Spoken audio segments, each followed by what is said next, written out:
अम्ल, क्षारक व लवण। मोस्ट क्वेश्चन क्या है इसमें? अम्ल यहाँ से शुरुआत होती है अम्ल की। अम्ल को अंग्रेजी भाषा में क्या कहते हैं? एसिड कहते हैं। एसिड शब्द की उत्पत्ति है ना, वो लैटिन भाषा के शब्द एसिडस से हुई है, एसिडस से। और भाषा कौन सी है? लैटिन भाषा। और जिसका अर्थ क्या होता है? खट्टा, खट्टापन। हम कह सकते हैं जो पदार्थ स्वाद में खट्टे होते हैं वो क्या कहलाते हैं? अम्ल कहलाते हैं। जो पदार्थ स्वाद में खट्टे होते हैं वो क्या कहलाते हैं? अम्ल कहलाते हैं। फिर अम्ल के प्राकृतिक स्रोत है, जैसे एसिटिक अम्ल को कहाँ से प्राप्त किया जाता है? एसिटिक अम्ल को सिरका से प्राप्त किया जाता है। एसिटिक अम्ल का सूत्र है CH3COOH। एसिटिक अम्ल को एथेनोइक अम्ल भी कहते हैं। एथेनोइक अम्ल भी कहा जाता है। और इसका 3 से 4% है ना एथेनोइक अम्ल का, वो सिरका कहलाता है। फिर है नींबू से साइट्रिक अम्ल प्राप्त किया जाता है। और टमाटर से एस्कार्बिक अम्ल प्राप्त किया जाता है। और फिर है अंगूर से कौन सा अम्ल? टार्टरिक अम्ल। अंगूर से टार्टरिक अम्ल। और दूध से लैक्टिक अम्ल। इमली से भी टार्टरिक अम्ल। इमली और अंगूर में क्या है? टार्टरिक अम्ल है। इमली और अंगूर में टार्टरिक अम्ल है। और सेब में मेलिक अम्ल है। सेब मतलब मेलिक अम्ल है। फिर है अम्ल के बारे में जानकारी दी है। अम्ल क्या होते हैं स्वाद में? अम्ल स्वाद में खट्टे होते हैं। फिर यहाँ पर कोई क्वेश्चन है नहीं, इतना मोस्ट है ये ठीक है क्वेश्चन, ये गतिविधि में दर्शाया गया है प्रयोग कर। जैसे खाने की सोडा है, खाने का सोडा NaHCO3, सोडियम बाइकार्बोनेट में नींबू का रस मिलाएंगे। नींबू में कौन सा अम्ल है? साइट्रिक अम्ल। साइट्रिक अम्ल है, ये मिलेगा ना तो एक गैस निकलेगी, वो गैस होगी CO2। और जो जलती हुई तिल्ली को बुझा देगी। CO2 बुझाने में सहायक है। तो खाने का सोडा अम्ल से बिक्रिया कर रहा है, साइट्रिक अम्ल से, तो एक गैस निकली है वो है CO2 गैस, जो बुझाने में सहायक है। ये यहाँ पर दे भी रखा है, अम्ल सोडियम बाइकार्बोनेट से अभिक्रिया कर कार्बन डाइऑक्साइड गैस उत्पन्न करता है, CO2 अम्ल है। अम्ल कौन सा है? Sodium bicarbonate. और अभिक्रिया किससे कर रहा है? कार्बन डाइऑक्साइड गैस उत्पन्न करता है अम्ल, सोडियम बाइकार्बोनेट से अभिक्रिया करता है। अम्ल सोडियम बाइकार्बोनेट NaHCO3 क्षारक हो गया ना, ये अभिक्रिया करेगा तो सोडियम तो कार्बन डाइऑक्साइड गैस मिलेगी, कार्बन डाइऑक्साइड गैस। और फिर है ये यहाँ पर एक प्रयोग और है, दानेदार जस्ता मतलब Zn जिंक, ये क्या? धातु। और ये क्या? सल्फ्यूरिक अम्ल H2SO4। धातु की अभिक्रिया होगी अम्ल से तो गैस निकलेगी अपनी हाइड्रोजन गैस H2। ये अनिवार्य रूप से H2 गैस निकलेगी। तो ये जलती हुई तिल्ली इसके पास लाई गई है तो नीली ज्वाला के साथ जलता है। तो इसे निष्कर्ष निकला कि धातु अम्ल से अभिक्रिया करेगा तो गैस अनिवार्य रूप से निकलेगी, वो है अपनी हाइड्रोजन गैस। वो तो लवण तो बनेगा लेकिन गैस निकलेगी वो हाइड्रोजन गैस निकलेगी। फिर है यहाँ पर कोई मस्ट नहीं है, ये है एक प्रयोग। जैसे गतिविधि 4 में है अम्ल का वनस्पति रंजक से परीक्षण करना। ये है, इसमें क्या डाला गया है?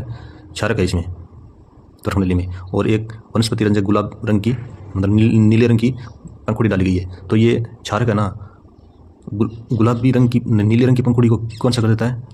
नीली, लाल कर देता है। तो ये इसमें ये क्या है? नीली है और ये क्या है? लाल है। तो नीली से लाल में चेंज कौन करता है? अनिल है। तो इसमें क्या है? अम्ल है। इस तरफनली में क्या है? अम्ल है, क्षारक नहीं है, अम्ल है। ये नीली है, नीली से लाल हो रही है तो नीली से लाल करता है वो है अम्ल। ये प्रयोग दर्शाया गया है एक अम्ल है। अम्ल नीले वनस्पति के रंजकों को क्या कर देता है? लाल कर देता है, अनिल है। और फिर क्षारक की पहचान करनी है। क्षारक है और क्या है? स्वाद में कड़वे होते हैं और स्पर्श करने पर साबुन जैसे लगते हैं। और जैसे ये प्रयोग दिया है, सारणी दी हुई है, इसमें चूने का पानी है।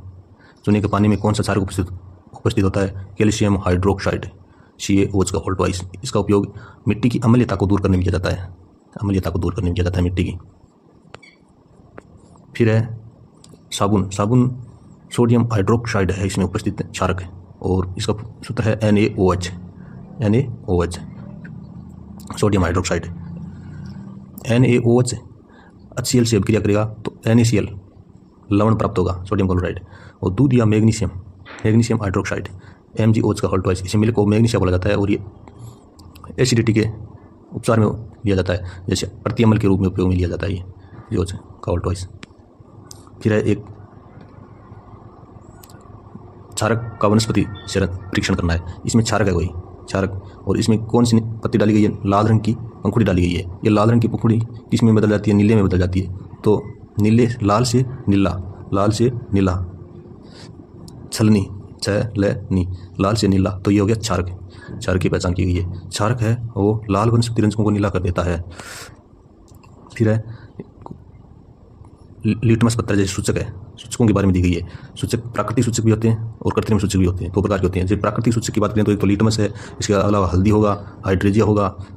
तो हल्दी के बारे में बात की है, हल्दी है ना, नहीं, हल्दी के बारे में आगे बात आएगी। पहले लिटमस है। लिटमस को प्राप्त किया जाता है लाइकेन से। लाइकेन पादप होता है, शैवाल से प्राप्त किया जाता है। और लिटमस 2 प्रकार के होते हैं, एक तो नीला लिटमस होता है, एक लाल लिटमस होता है। जैसे ये नीला, ये लाल हो गया, ये नीला लिटमस हो गया। ये कागज़ की पट्टियाँ होती है। लाइकेन का ये पादप है, लाइकेन से प्राप्त किया जाता है। फिर है एक हल्दी।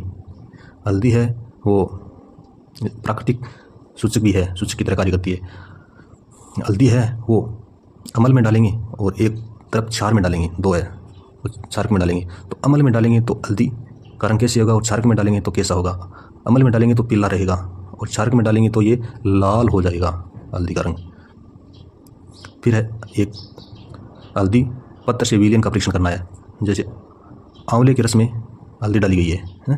आंवले का रस में क्या है? अमल, एस्कार्बिक अमल होता है आंवले में, एस्कार्बिक अमल किसमें? आंवले में। तो आंवले में डाली गई है आपने हल्दी। हल्दी डालेंगे तो अमल में डालेंगे तो ये हल्दी का रंग पीला और हो जाएगा। तो आंवले में ये निष्कर्ष दिया है, या आंवला कौन सा? अम्लीय प्रकृति का है। नींबू का रस है, नींबू के रस में साइट्रिक अम्ल होता है और साइट्रिक अम्ल में हल्दी डल रही है तो ये हल्दी का रंग पीला। और ये विलयन कौन सा होगा? अम्लीय ही होगा। फिर चूने का पानी क्या है? CaO का ऑल्ट्राइज, जिसके ये क्षारक है, क्षारक में डालेंगे तो ये पीला रंग देगा। और दही में अम्ल है, ये पीला रंग देगा। क्षारक में डालेंगे तो ये लाल रंग देगा और दही में डालेंगे तो ये पीला रंग। दही में अम्ल है तो दही में पीला रंग। दूध दिया मैग्नीशियम, MgOH का ऑल्ट्राइज, ये क्या है? क्षारक है। क्षारक में डालेंगे तो ये कौन सा रंग देगा? लाल देगा। और फिर है ये एक गुड़हल के बारे में अगले नेक्स्ट वीडियो में।